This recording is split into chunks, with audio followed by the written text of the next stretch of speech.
Good afternoon and welcome to Johnson County Community College.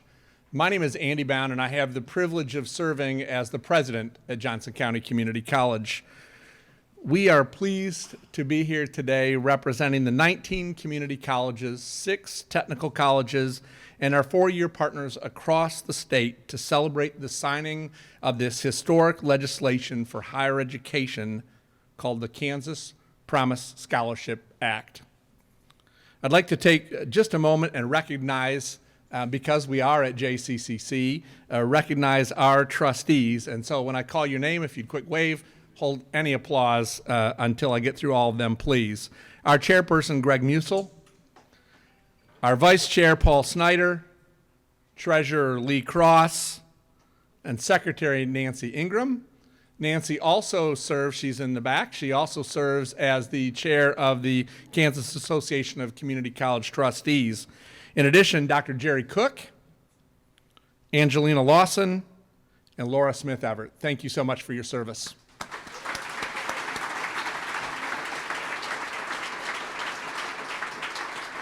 Also with us today is Alicia Johnson. She is the president at Fort Scott Community College. And Dr. Dave Spittle, who is the president of Mid-American Nazarene University. In addition, today, in addition to the historic signing of this act, it's also a special day to a good friend of ours, the man for whom this building is named, Mr. Hugh Libby. Hugh.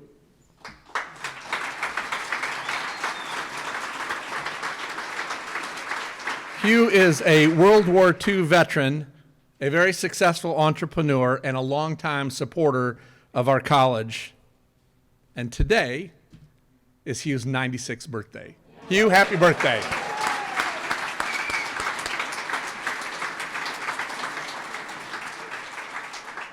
The purpose of the act is to strengthen our Kansas workforce.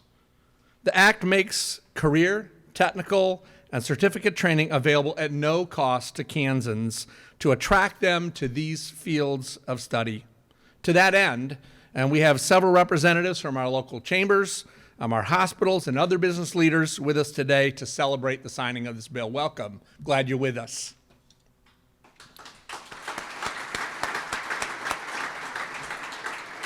And we also have academic representatives from our Promise-eligible programs of study, and most importantly, we have several of our JCC Promise Scholars with us today who were recently awarded a Promise Scholarship. And these are, ladies and gentlemen, some of the first Kansans to take advantage of this exciting new program.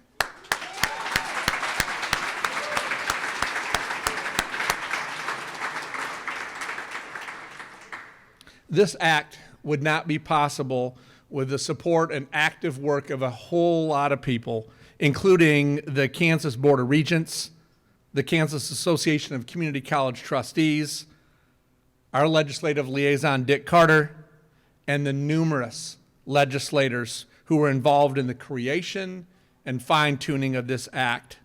And many of you are here today, and we say thank you.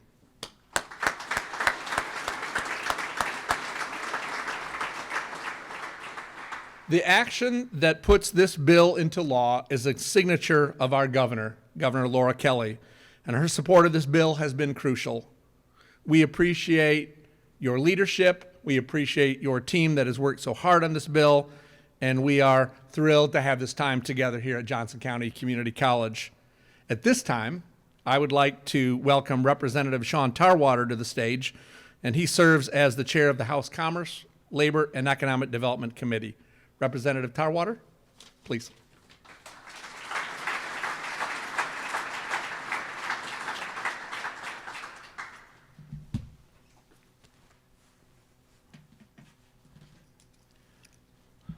Thank you, President. I'm happy to be here today after working on this bill for the last few years. The Kansas Promise Scholarship Act was first introduced in the 2019-2020 session as part of the House Republican leadership Make Kansas Work initiative.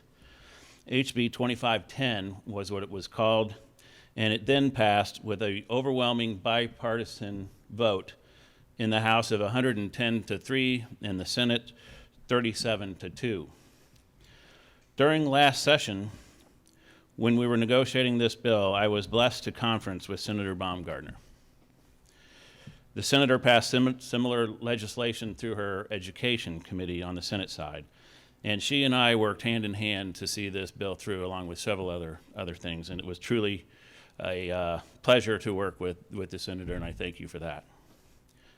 It's important to note that education and commerce are so intertwined, and Molly and I both understand that, and we will work together in the future on more than just this. Because the original bill was vetoed, Molly and I reintroduced the legislation this year, hence HB 2064. I'd like to thank the governor for giving this issue a second look and for signing the legislation. The Kansas Promise Scholarship Act is just the first step in addressing workforce issues in Kansas. It provides scholarships that are targeted to the most in-demand fields, and it increases access to educational opportunities for our graduates. To me, the bill does two important things. First and foremost, we have many high school students who really believe that senior year is the end of the line. This bill and the marketing of this idea, as you can see from the presence of the students in this room, causes the students to fill out the necessary paperwork to find out that there really is an opportunity to further their education and to be more productive. Second, Kansas has an out-migration issue, and 64% of our college graduates leave the state. We spend literally hundreds of thousands of dollars on each student for K through 12 and college, and most of them leave the state, and therefore our taxpayers don't recoup the investment. This bill and these students in this room agreed to live and work in the state of Kansas so that they can be productive and help pay back their student loans. Finally, I think it's fitting that we're here in this building for this signing. In July of 2019, Paul Snyder set up a meeting with Kate Allen and then President Sospich, and we toured this facility. One of the things we talked about was their idea to help impoverished students have an education, have an opportunity. And they called it the Promise, the Kansas Promise, or the Johnson County Community College Promise. And now we're here again to sign this bill. And it's just fitting that we're here. And Kate Allen, I thank you for your patience on this, but we got it done for you. It's my pleasure now at this point to introduce Senator Baumgardner.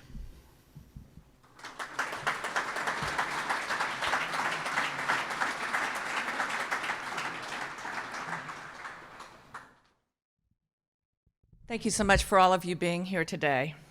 You know, this is the start of a new school year. In fact, this is day 3 for Johnson County Community College, and I happen to grow up in a household where both my parents were educators. So the start of a school year is the most exciting thing in the school year. Our 4 children, my husband and I's 4 children, 2 parents, educators. So again, the start of the school year is filled with excitement. A new backpack, new shoes, new supplies, new teachers, new learning experiences. So what better way to kick off this new school year than with a celebration? A celebration of what the Promise Scholarship has always been about: helping Kansans, helping Kansas business and industry, and thereby helping Kansas communities. I firmly believe that the Promise Act scholarships will be transformative for Kansas families, which is why this piece of legislation received such strong support in the House and in the Senate 2 years in a row. Our new high school graduates and those currently without work and the underemployed will receive the skills training they need for Kansas jobs that are in high demand and that offer solid wages. And I know that businesses throughout the state that have been hard hit by COVID will benefit from a newly trained workforce that will renew and strengthen our communities. Now, to be clear, Representative Tarwater mentioned about the veto. So to be clear, that lost year following the Promise Act veto, it was devastating for Kansans throughout the state. Unemployment was at a 10-year high with nearly 200,000 displaced Kansas workers. Nearly 3,600 businesses closed or went bankrupt. 1 year ago, higher education saw system-wide drops in their fall enrollment. 1 year ago from today, 2,677 fewer full-time equivalent students enrolled in our universities. There was a decline of 4,747 full-time equivalent students in our 19 community colleges. And there was an 8.7% drop in our technical colleges. But we're in the here and the now. And what's particularly unique about this one bill is that the Promise Scholarship Act helps to address a multitude of issues that have quite frankly gotten in the way of higher education in Kansas. Now, 2 years ago, when we were having hearings in the Senate Education Committee and in the House Commerce Committee, we knew that only 35% of high school seniors completed the FAFSA. Last year, we know that nationwide, that dropped by 4%. That means we were leaving too many Kansans missing out on federal Pell assistance. This last dollar scholarship, we know, will increase FAFSA applications, and it is already helping students. Early on, just a few weeks ago, we heard from KCK Community College that one of their first students, they thought it was going to be their first Promise Scholar, filled out the FAFSA because he'd heard about the scholarship. And what he learned that day is he was 100% Pell eligible, and that is the success of the Promise Act. Now, the work requirement upon completion means that Kansas graduates will help reduce the shortages that we have in our workforce for high demand, high income, career and technical jobs. It will dramatically expand the transition opportunities that we have for high school students.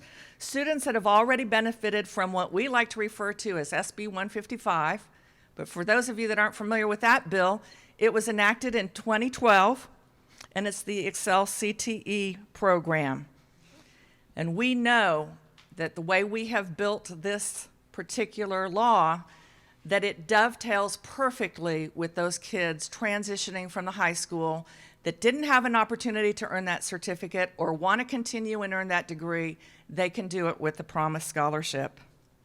It re-energizes the 2+2 articulation programs with our universities by allowing students to earn those courses that they need for the first 2 years so they can transfer on to that university to get their bachelor's degree. And it provides SGF, State General Fund scholarship opportunities for the very first time for students that attend our community colleges, our technical colleges, and our private colleges and universities that are participating in this program. It also provides funding for only remediation courses that follow research-based co-requisite format, which we know to be the best practice for student completion. And most important is that the Promise Scholarship includes that regional flexibility. So our 19 community colleges identify which programs they can best offer their students that are in most demand for their community. Same with our technical colleges and our private colleges. So masonry, dental hygiene, HVAC, phlebotomy, criminal justice, diesel technology, aerostructures, fire sciences, biomanufacturing. Those are just a sample of courses and degree programs that are being offered throughout the state to meet the regional needs of our state. Truly, it has been a privilege to be an active participant in this 3-year journey. I appreciate that the House leadership, Representative Reichman, Representative Hawkins, and Representative Finch, they came up with the House version. But it was 3 years ago that I received a phone call from a fellow senator. Go ahead, stand up, Senator Holland. Senator Holland. He gave me a call and he said, you know what? We're just not where we need to be for jobs and for job training and for higher ed. I understand, he said, I understand the job requirements. You understand education. What can we do to help Kansans? And from that point on, we were meeting weekly with revisers and legislative researchers to collect the data and to come up with what we felt was the best Senate position. So on the Senate side, we ran the bill, we worked the bill, we had hearings in Senate Education. On the House side, they ran their bill and their hearings through Commerce. And then we did something really dramatic, is we flipped places and we took their Commerce bill and they took our Education bill and we worked it and we worked it. I appreciate Representative Tarwater's willingness to work outside the box. And keep in mind, we did this for 2 years, and both of us had a complete flip of the makeup of the members of our committee. So this year, as we had our hearings, as we continued the process, it was a process of re-educating our committees, making them aware of the progress that we needed for this state.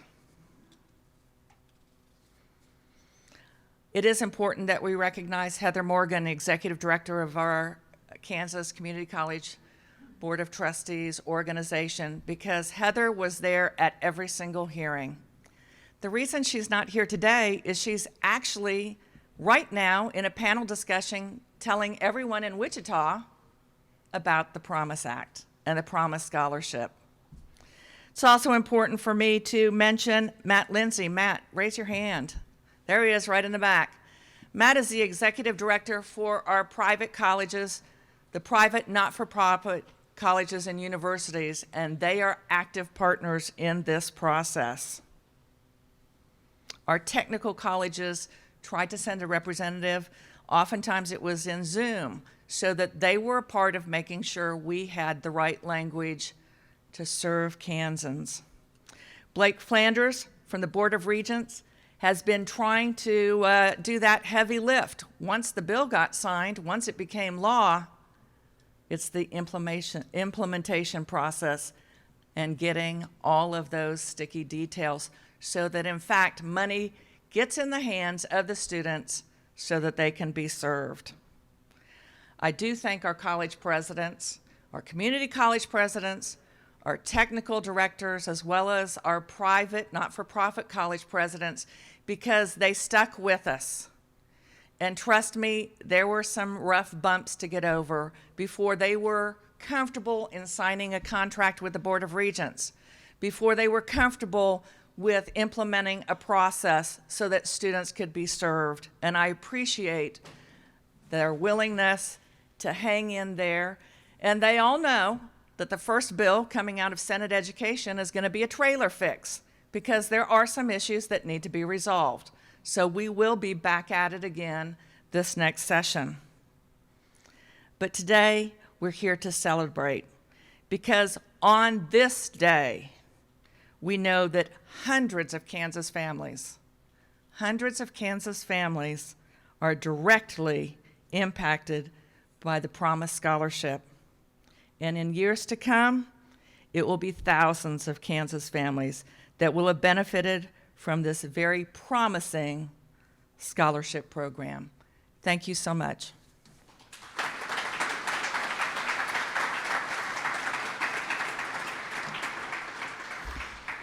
At this time, I'd like to welcome our governor.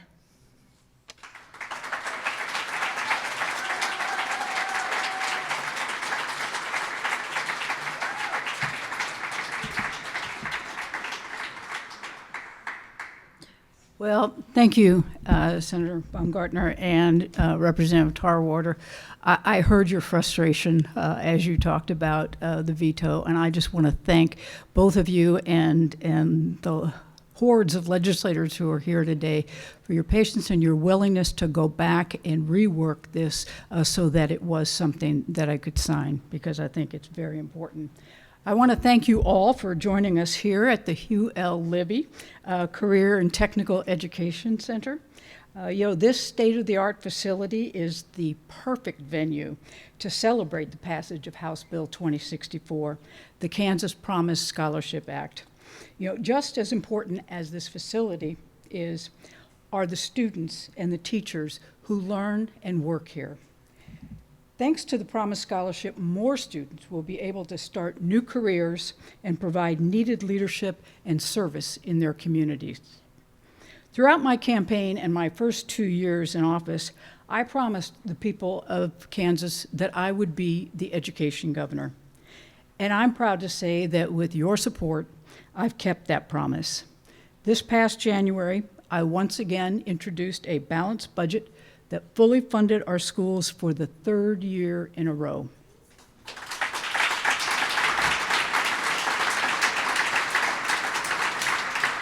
And I fought back against the kinds of tax proposals that would have jeopardized school funding, the kinds of proposals that render us unable to make needed investments in our children's future, unable to make investments in critical programs like the one we're here to celebrate today. We recognize that in addition to a strong K-12 education, Kansans must have access to post-secondary education opportunities. My administration is committed to making sure Kansans can achieve success in an ever-changing economy, and that our businesses will have the workforce that they need to grow and to thrive. That means rethinking our tools, what tools our students will need to be ready to join the workforce in 2021 and beyond. Our education system must be nimble, must be capable of evolving. And that's why I created the Advantage Kansas Coordinating Council. At its core, Advantage Kansas is designed to bring our state's key leaders together around a shared vision, building the best educated, most skilled workforce in the Midwest. It creates a statewide forum for crafting policy and legislative proposals aimed at workforce development. As expected, council members have hit the ground running already with bold ideas to improve access to apprenticeship programs, industry-informed training, work-based learning opportunities, and other proven methods to improve and expand our workforce. All of these initiatives align with the areas of study identified in the Promise Scholarship Act. Aligning our education system with the needs of business and industry in our state will give students the skills and training they need to get high-paying, in-demand jobs. It'll build the workforce needed to attract new businesses to Kansas, and it'll ensure that Kansas keeps pace with an ever-changing economy. The scholarship program, established through House Bill 2064, will act as a powerful instrument to support the council's mission. This legislation is a win for our kids, for our workforce, for our economy. It's a win for Kansas. Before I sign the bill today, I want to thank all those who played a role in making today possible, especially educator and well-known presence here at Johnson County Community College, Senator Molly Baumgartner. She worked closely with Senate Minority Leader Dinah Sykes, Representative Blaine Finch, Senator Tom Holland, and obviously Representative Tarwater, and many others, many of whom are in the audience today, to get this bill onto my desk. I also want to thank the Kansas Department of Education, the Kansas Board of Regents, Heather Morgan and the Kansas Association of Community College Trustees, and all education stakeholders who work to make the Promise Scholarship and this day a reality. I also want to thank Hugh Libby for your generous contribution and the ability of JCCC to establish this facility. I admire your commitment and everyone's commitment to advocating for our students and our state's success. As always, my administration will remain a strong partner in these efforts, and together we will engage business leaders and educational institutions to create a robust workforce, and will honor our promise to invest in our children and in our businesses to create opportunities for all Kansans in every corner of the state. And with that, I'll sign House Bill 2064, the Kansas Promise Scholarship Act.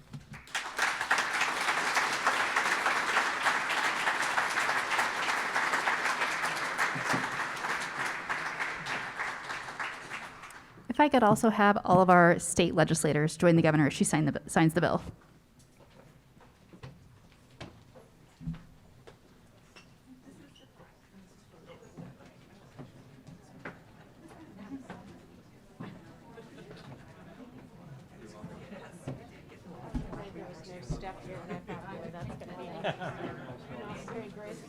You can do it. Oh, man.